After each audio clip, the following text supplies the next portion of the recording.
نعیم ہمارے ابا کے پرانے ملازم کا بیٹا تھا۔ جب یہ 11 سال کا تھا اس کے ماں باپ زلزلے میں مکان کے ملبے تلے دب کر ہلاک ہو گئے۔ اللہ کی قدرت کہ یہ لڑکا زندہ بچ گیا۔ والد صاحب اسے گھر لے آئے اور اس کی پرورش کرنے لگے۔ وہ صرف 8ویں تک پڑھ سکا۔ گھر کے برابر والد صاحب کا گودام تھا جہاں وہ دکان کا مال سٹاک کرتے تھے۔ نعیم کو گودام میں رہنے کے لیے جگہ دے دی گئی۔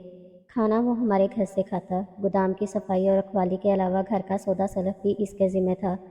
وقت گزرتا گیا یہاں تک کہ نعیم گبرو جوان ہو گیا۔ اس نے قد کاٹ شکل و صورت خوب نکال لی تھی۔ والد صاحب کو ایک معاون کی ضرورت تھی اور اس لڑکے کا بھی کوئی نہ تھا، تبھی یہ اب ہمارے کنبے کے لیے لازمی ہو گیا تھا۔ پاؤں کی جوتی کو کوئی سر پر نہیں رکھتا، یہ میری اماں جان کے الفاظ تھے۔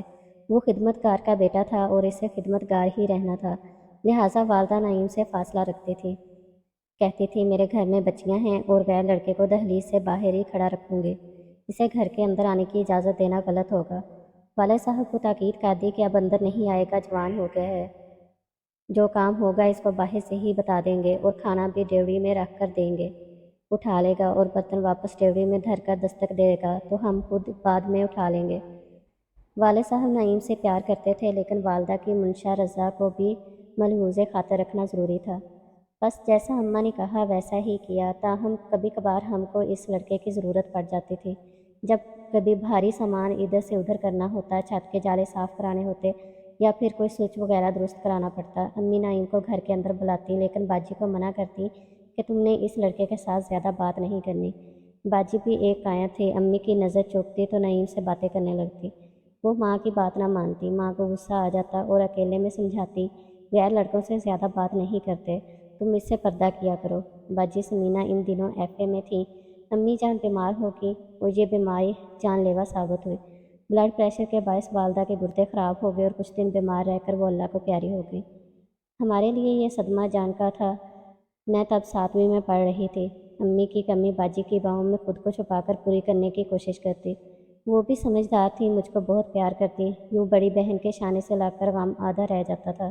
FA کے پیپرز دینے کے بعد میری یہ بہن گھر بیٹھ گئی۔ چھوٹے بہن بھائی سنبھالنے کی خاطر قربانی دی تو ہم بھی اپنی بہن پر انحصار کرنے لگے اور ان کو بڑا سمجھنے لگے۔ وہ کھانا پکاتی، ہمارے کپڑے دھو کر استری کرتی اور ہم کو تیار کر کے اسکول بھیجتی۔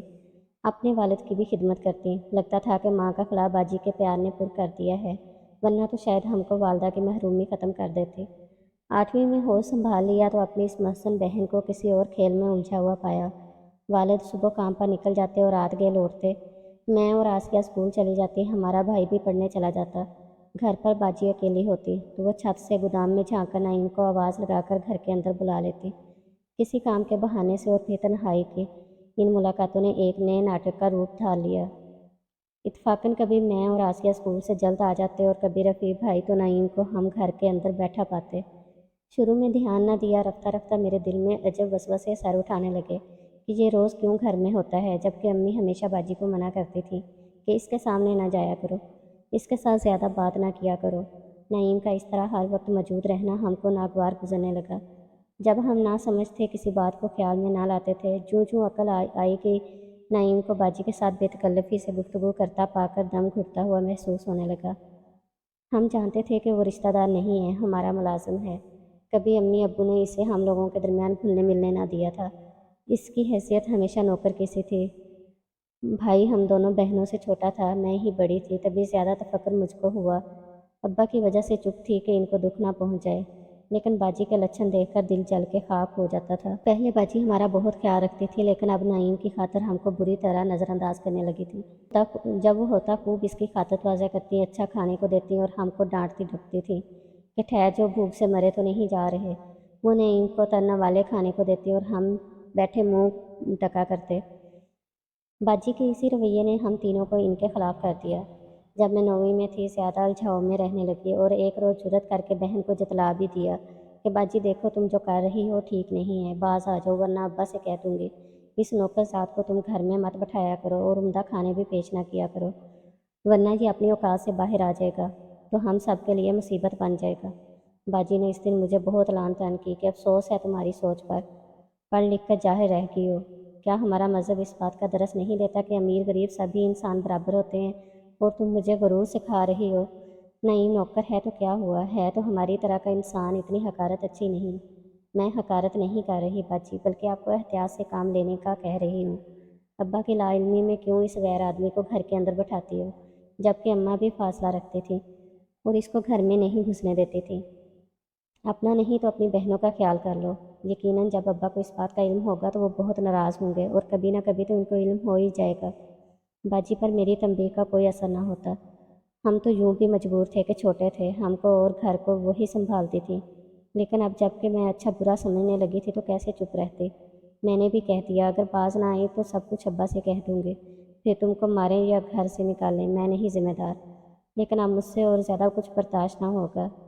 جب دیکھا کہ میرے تیور کڑے ہیں، آپے سے باہر ہو گئی، جوتا اٹھا کر مارنے لگی۔ اس پر تو میرے دل میں جیسے آگ کی بھڑک اٹھی۔ پہلے تو میں ان کو محض ڈرا رہی تھی، اب قسم کھائی کہ جو ہو سو ہو، ابا سے ضرور ان کی شکایت کروں گی۔